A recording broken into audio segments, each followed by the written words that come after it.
ఒక ఊళ్ళో ఒక దొంగోడు తన స్నేహితులతో కలిసి ఒక పెద్ద దొంగతనం చేశాడు.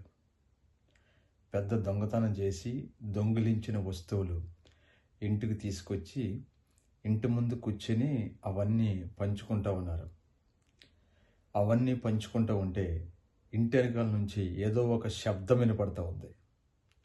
ఏంటబ్బా ఇంటి వెనకాల శబ్దం వినపడుతూ ఉందని చెప్పి ఆ దొంగోడు ఇంటి వెనక్కి వెళ్ళేటప్పటికీ ఇంటి వెనకాల వాళ్ళ అబ్బాయి ఒక గుణపం తీసుకుని ఆ ఇంటికి కన్నం వేస్తూ ఉన్నాడు.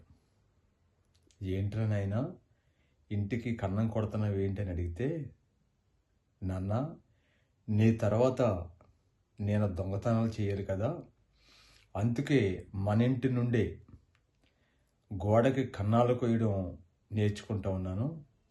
అందుకే మన గోడకి కన్నం కొట్టి గోడని బద్దలు కొట్టడం నేర్చుకుంటూ ఉన్నాను అని చెప్పాడు.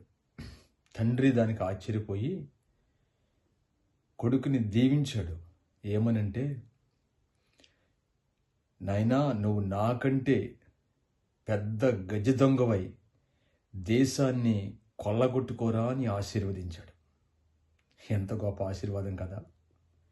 ఎవరైనా పిల్లలు నా కొడుకు కలెక్టర్ అవ్వాలి, నా కొడుకు డాక్టర్ అవ్వాలి, నా కొడుకు మాస్టర్ అవ్వాలి, నా కొడుకు సమాజంలో మంచిగా ఉండాలని కోరుకుంటాడు. కానీ ఈ దొంగోడైతే నా కొడుకు నాకంటే గొప్ప దొంగోడై పెద్ద దొంగోడై దేశాన్ని కొల్లగొట్టుకోవాలని ఆశపడి అలాగున కొడుకును ఆశీర్వదించాడు.